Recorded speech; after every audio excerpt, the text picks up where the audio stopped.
ये बात तब की है जब जापान के लोगों के अंदर एक डर था। डर एक अर्बन लेजेंड का। और ये डर इतना था कि लोग अपने बच्चों को अकेले स्कूल नहीं भेजते थे, उन्हें बाहर भी खेलने नहीं देते थे।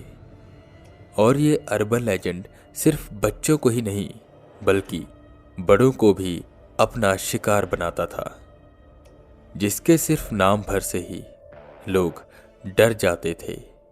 और आज भी उसका डर जापान की हर उस सुनसान गलियों में है।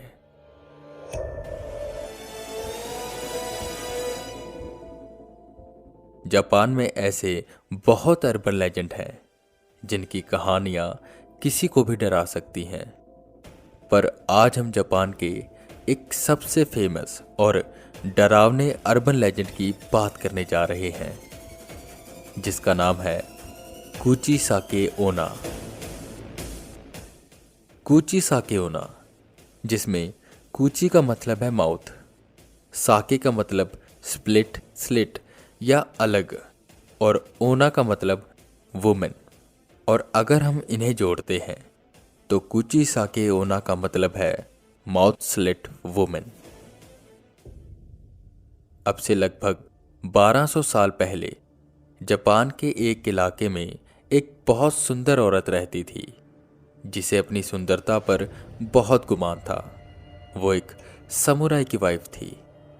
युद्ध के दौरान उसके पति को युद्ध में भाग लेने के लिए जाना पड़ा, पर जब वो युद्ध से अपने घर वापस आया तो जो उसने देखा उससे वो आग बबूला हो गया।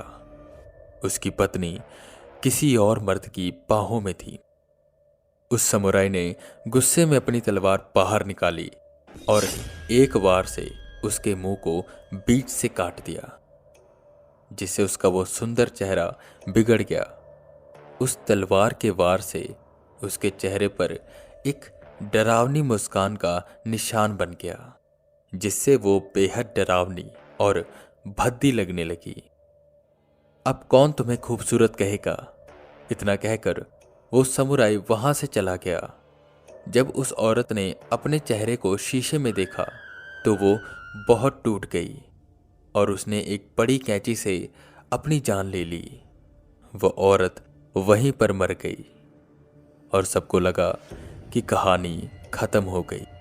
पर कुछ सालों बाद 1970 से 1980 के दशक के बीच वो जापान में बहुत से हिस्सों में दिखाई देने लगी। वो अपने फेस पर सर्जिकल मास्क पहन के रखती, सुनसान रास्ते में आते जाते लोगों को वो अपना शिकार बनाती। वो उनके पास जाती और उनसे पूछती वाताशी किरे, जिसका मतलब होता है क्या मैं सुंदर हूं। अगर सामने वाला शख्स ना में जवाब देता तो वो तुरंत ही अपनी कैंची से उसको मार देती। पर अगर कोई हाँ में जवाब देता तो अपना मास्क उतारती और फिर पूछती कोरे देमो, जिसका मतलब होता है क्या इसके साथ भी। उसका वो भयानक चेहरा देखकर कोई भी शख्स डर जाए। वो बड़ा सा जख्म जो उसके चेहरे पर एक बड़ी सी मुस्कान बनाता था, और वो डरावनी आंखें। अगर उसका वो चेहरा देखने के बाद भी कोई शख्स उसे हाँ में जवाब देता तो उस कैंची से उस शख्स का चेहरा भी अपने चेहरे जैसा बना देती, और अगर ना कहता तो उसे मार देती। वहीं दूसरे वर्जन में कुछ लोगों का ये भी मानना है दूसरी बार जब कोई हाँ में जवाब देता था तो वो उसे जाने देती थी, पर रात के वक्त उस शख्स के घर जाकर उसे मार देती थी।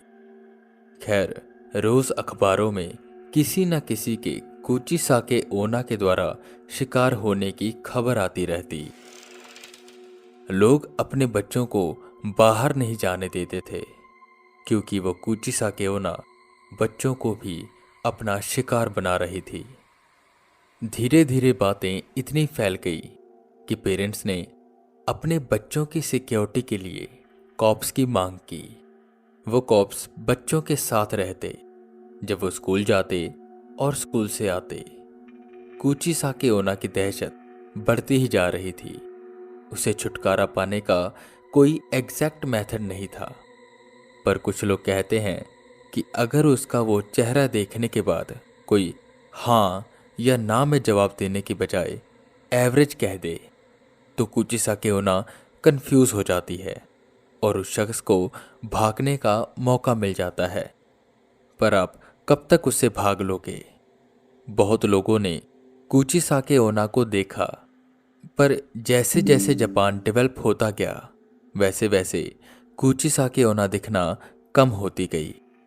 पर अब भी जापान के कई इलाकों में कुचिसाकी ओना के देखे जाने की खबर पाई जाती है।